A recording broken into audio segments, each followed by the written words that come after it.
श्रवण कुमार की कथा।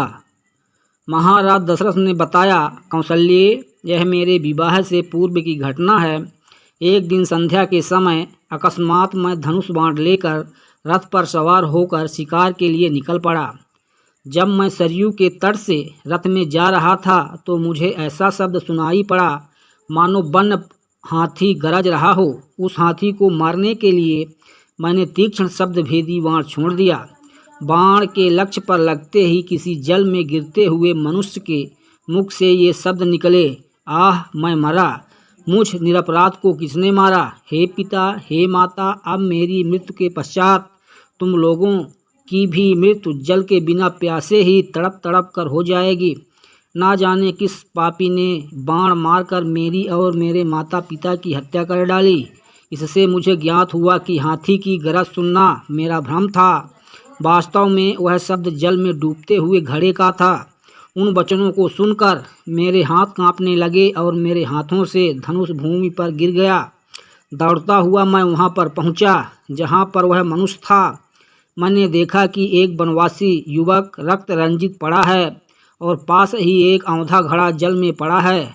मुझे देखकर क्रुद्ध स्वर में वह बोला, राजन, मेरा क्या अपराध था जिसके लिए आपने मेरा वध करके मुझे दंड दिया है?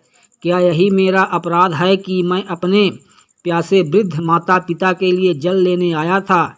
यदि आपके हृदय में किंचित मात्र भी दया है तो मेरे प्यासे माता पिता को जल पिला दो, जो निकट ही मेरी प्रतीक्षा कर रहे हैं।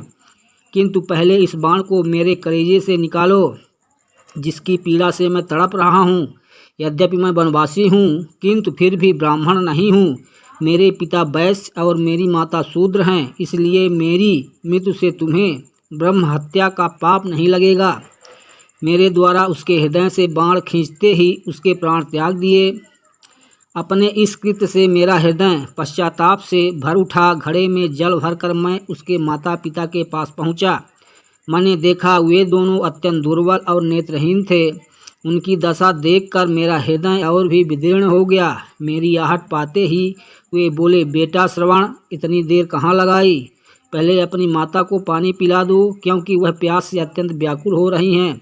श्रवण के पिता के वचनों को सुनकर मैंने डरते डरते कहा, हे मुने, मैं अयोध्या का राजा दशरथ हूँ। मैंने अंधकार के कारण हाथी के भ्रम में तुम्हारे निरपराध पुत्र की हत्या कर दी है। अज्ञानवश किए गए अपने इस अपराध से मैं अत्यंत व्यथित हूँ। आप मुझे दंड दीजिए।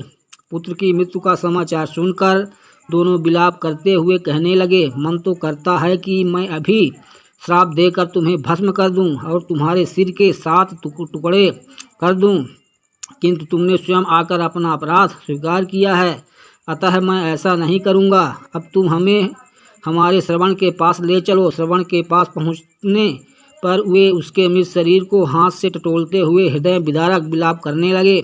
अपने पुत्र को उन्होंने जलांजलि दिया और उसके पश्चात वे मुझसे बोले, हे राजन, जिस प्रकार पुत्र वियोग में हमारी मृत्यु हो रही है, उसी प्रकार तुम्हारी मृत्यु भी पुत्र वियोग में घोर कष्ट उठाकर होगी। श्राप देने के पश्चात उन्होंने अपने पुत्र की चिता बनाई और पुत्र के साथ हुए दोनों स्वयं भी चिता में बैठकर भस्म हो गए। कौशल्य, मेरे उस पाप कर्म का दंड आज मुझे प्राप्त हो रहा है। दोस्तों, आगे का भाग देखने के लिए कृपया चैनल को लाइक और सब्सक्राइब कर लें।